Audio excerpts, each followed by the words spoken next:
Another Plap2 station was Dr. Al. So someone DM'd me on Instagram asking me about stations where you have to give DVLA advice and what would you do if the patient refused to talk to the DVLA from the first visit.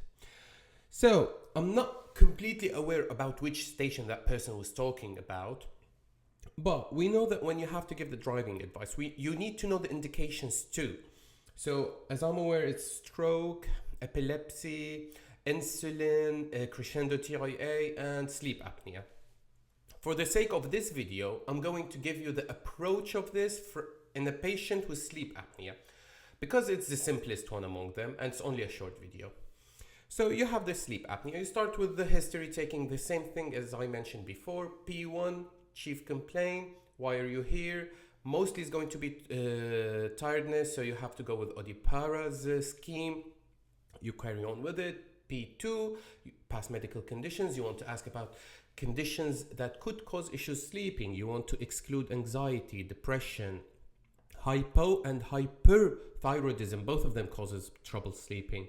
You want to ask about medications as well. You want to ask about surgical. No, surgery is not really going to affect anything in the sleep now, is it? Carry on with P3. Important parts. Diet, because sleep apnea tends to be more frequent in people with a high BMI. Smoking is a very good risk factor for sleeping issues. Alcohol, specifically alcohol at night. Workout. Do you work out? If the patient said yes, when? If the person goes to the gym at 12 a.m. and then decide to go to bed at 1 a.m., this person's not gonna get good sleep. Carry on with the allergies. Not really interesting. Travel history, not interesting as well, and so on. So we get into the management. Before the management, you know that you have to verbalize the fact that you're going to examine the patient and do some investigations. You want to do chest x-ray, you want to do some blood, you want to do some, and you want to do weigh. You want to weigh the patient right now, right here in the clinic.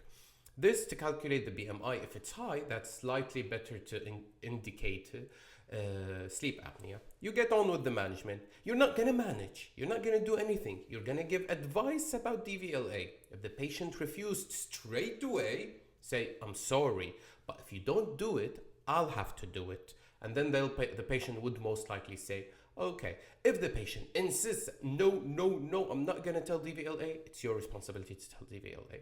Then the sleep hygiene bit, then the referral for sleep clinic to get all those scores done, to get the Epworth score done as well. Then symptomatic, it's just the sleep hygiene. Seniors, you don't need seniors here. And that's it.